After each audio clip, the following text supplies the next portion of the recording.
dari kehangatan Sukoharjo hingga keindahan Kamendaman, Sleman, Yogyakarta, tergelar kisah inspiratif seorang da'i yang menyejukkan. Hamam namanya. Sejak kecil, bayang-bayang dakwah telah membentuk langkahnya, mewariskan ayah seorang pendakwah yang tulus dan berdedikasi. Kini, Hamam membangun cahaya keilmuan dan keberkahan di tengah gemerlap Kaliurang Merapi. Lulus dari Pondok Pesantren Akademi Al-Quran FKAM, Hamam dipercaya tugas dakwahnya di Masjid Darul Istiqomah Sleman.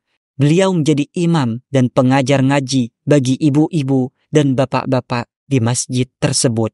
Suara merdu ayat-ayat suci Al-Quran yang terpancar dari masjid menjadi sumber ketenangan dan keberkahan bagi masyarakat setempat. Tidak hanya berdakwah, Hamam juga mengejar mimpi akademisnya dengan tekad yang kuat. Beliau memulai perjalanan kuliah S1, membuktikan bahwa ilmu agama dan ilmu dunia dapat bersatu harmonis dalam dirinya.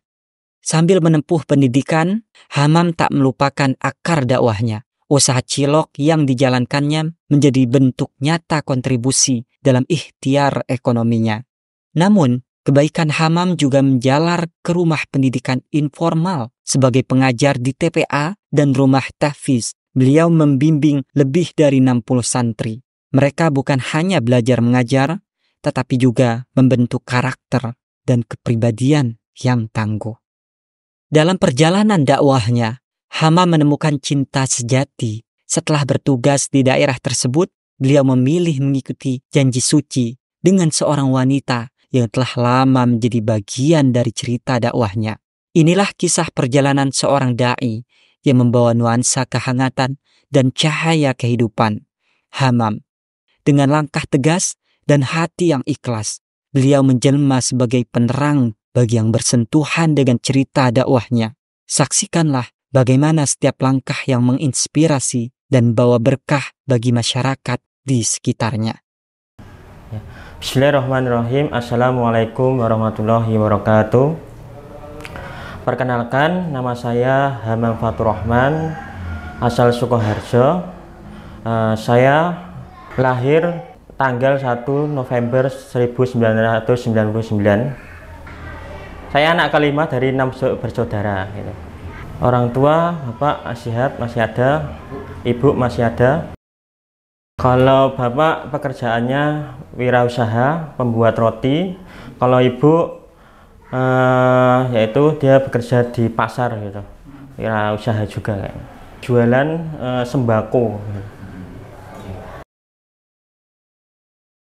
Untuk SD saya sekolah di MI Negeri Baki, di daerah Sukoharjo, Minbaki. Ya, di sana banyak sekali ya teman-teman baik gitu. Ya, banyak pelajaran agama tentunya, dan di sana juga ada namanya TPA. Nanti ketika sore hari itu juga mengikuti kegiatan TPA gitu.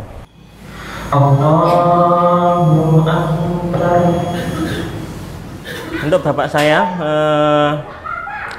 dia seorang pembuat roti, dia juga pendakwah, dia juga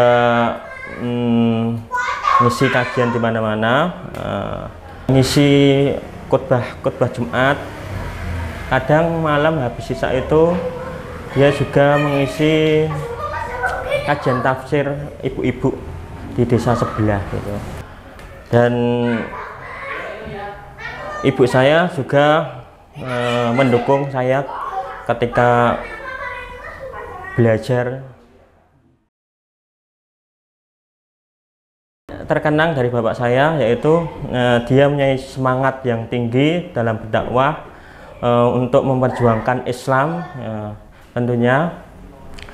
Dan ibu saya juga selalu mendukung kegiatan-kegiatan berdakwah ini.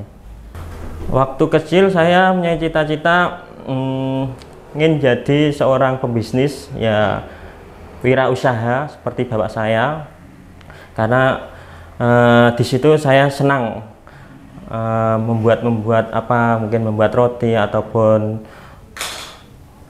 yang lainnya gitu. Untuk pendidikannya saya ikut bapak dulu. Saya suruh masuk ke MI itu juga dari bapak, karena kakak-kakak saya itu juga sekolah di MI. Habis itu masuk ke pondok pesantren Baitus Salam di Semarang. Itu juga saya juga ikut sama kakak saya. Kak saya juga sekolah di sana juga di pondok pesantren Baitus Salam. Kalau ibu, dia ya manut sama anaknya. Kalau anaknya mau apa, kalau emang benar-benar serius ya didukung gitu. SMP saya sekolah di pondok pesantren Baitus Salam di Semarang. Bisa sampai situ karena ya kakak-kakak saya sekolahnya di sana semuanya. Ya, jadinya ya dari mas-masku ke sana, adikku juga di sana semua, dan saya juga di pondok pesantren Baitus Salam.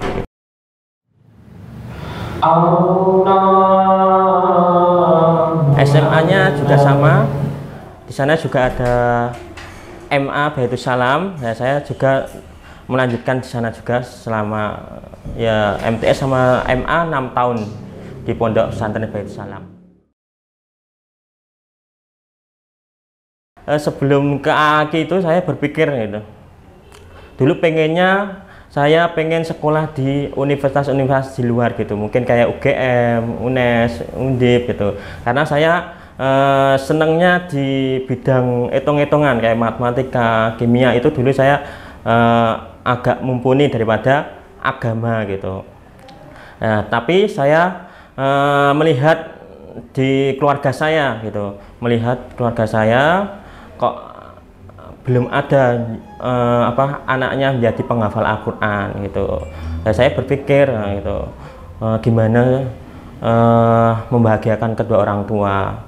Saya berpikir terus, apa aku harus ke universitas atau menjadi penghafal Al-Quran, karena di keluarga saya belum ada yang menjadi penghafal Al-Quran. Akhirnya ya saya memutuskan terjun di penghafal Al-Quran, pendidikan penghafal Al-Quran, yaitu ya di Akademi Al-Quran FKAM. Sebelumnya saya juga nggak tahu FKAM itu apa, Muhammadiyah atau NU. Pernah ditanyain FKAM itu seperti Muhammadiyah atau NU, saya nggak tahu. Mungkin iya gitu, mungkin seperti Muhammadiyah ya, gitu. Ya sebelumnya ya nggak tahu kalau FKAM itu lembaga gitu. Pertama kali menginjakkan kaki di AAKI ya saya sangat bersyukur pada Allah SWT bisa keterima di AAKI. Ingin menjadi penghafal Al-Quran ya, tujuan saya pertama itu menjadi penghafal Al-Quran, ingin membahagiakan orang tua ya. Saya sangat senang sekali menginjakkan kaki pertama di AAKI gitu. Ya terkenang di AAKI itu ya ketika menghafal Al-Quran sih, sulit-sulitnya menghafal Al-Quran.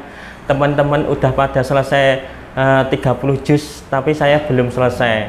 Itu sampai gimana ya, sampai nangis di depan teman saya gitu. Ya Allah, aku udah nggak apal-apal ya, teman-teman pada udah selesai, pada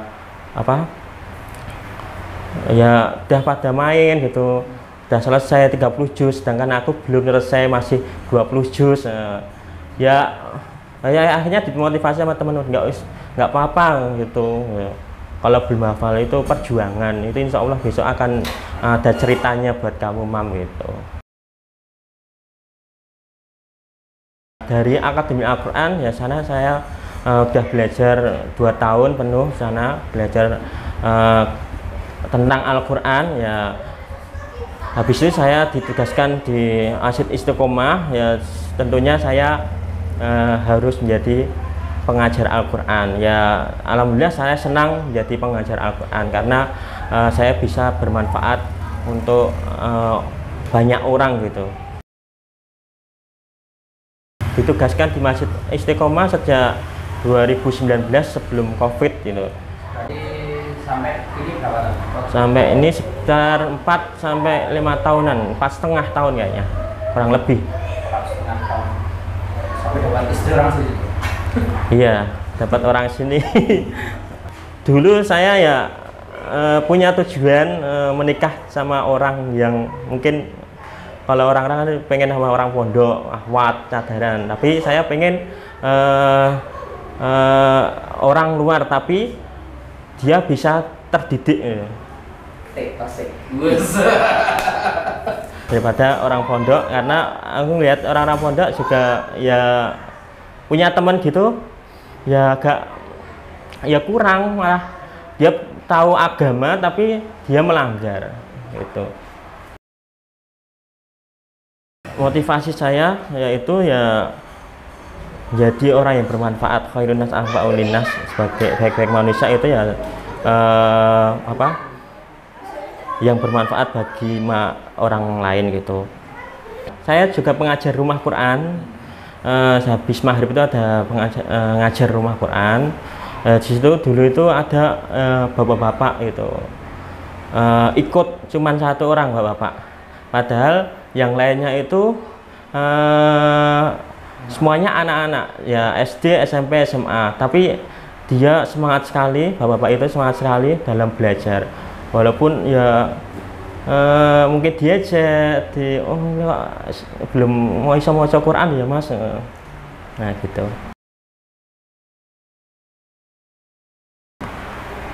Mungkin salah satunya yaitu kurangnya motivasi gitu dari orang ataupun teman gitu. Besok juga ada rasa males ya dalam diri kita gitu.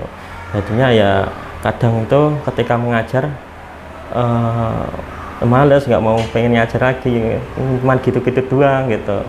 Ya harusnya kita sebagai pengajar Al-Quran juga harus punya teman yang baik. Ya saya mungkin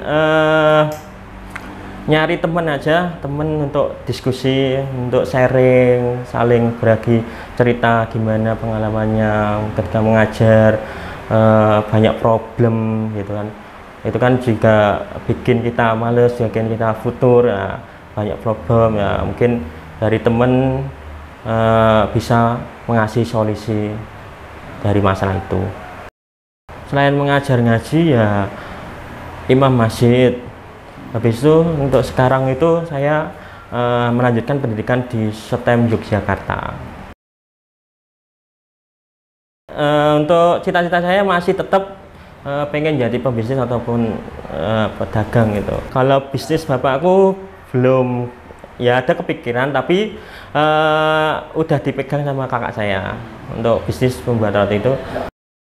Saya memikirkan buat sendiri, mungkin buka es teh 3.000-an ataupun apa gitu, tapi juga bisa berdakwah, ngurusin masjid, pokoknya tetap terus deket sama masjid aja gitu saya. Untuk ngajari santri saya di sini itu ya kalau TPA pakai Iqra, modelnya talaki gitu ya. Kita bisa dijelaskan talaki? Talaki itu ya saya membacakan hurufnya A, nah sana juga mengikuti anaknya. Habis itu kalau udah talaki mungkin anak-anak semuanya itu nanti membaca sendiri gitu. Cuman saya itu khusus cuman anak-anak di TPA sama rumah Quran gitu. Kalau bedanya rumah Quran sama TPA, kalau TPA itu belajar membaca Al-Quran, tapi kalau rumah Quran itu tujuan utamanya yaitu menjadi penghafal Al-Quran gitu. Untuk TPA sama ruangan jelas santrinya berbeda, ada kriteria masing-masing. Kan ini rumah Quran ada kriterianya.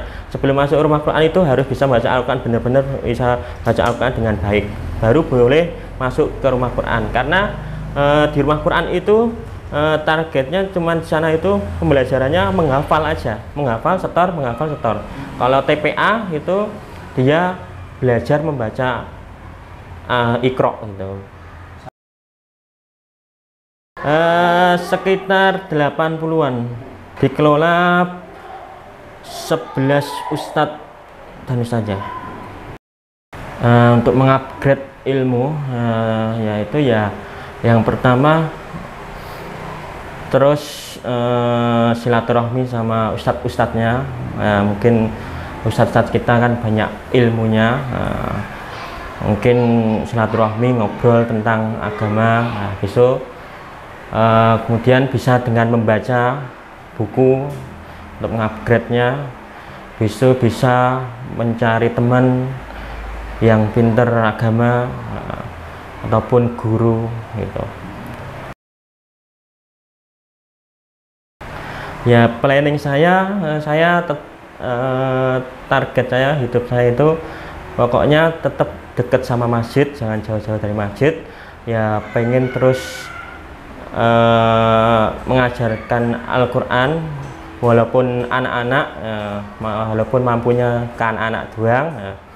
Ya, pokoknya saya harus bermanfaat untuk masyarakat gitu. Tanggapan saya di sini itu ya mungkin ada yang suka dan ada yang nggak suka, tapi ya alhamdulillah banyak yang suka gitu, karena saya udah mau membantu Masjid Istiqomah ini. Ya, pesan untuk guru ngaji, untuk semuanya, kita sebagai manusia, kita harus bermanfaat untuk orang lain. Khairun nas anfa'ul linnas, sebaik-baik manusia harus bisa bermanfaat untuk orang lain gitu. Ya, mungkin kita mungkin jadi seorang pedagang atau bisnis ataupun yang lain, kalau kita punya skill mengajar ngaji, ya kita harus tetap mengeluarkan ilmu kita untuk mengajarkan ngaji tersebut, karena kita diciptakan oleh Allah SWT, yaitu untuk beribadah. Mungkin hanya ini dari saya, kurang lebihnya mohon maaf. Assalamualaikum warahmatullahi wabarakatuh. Waalaikumsalam.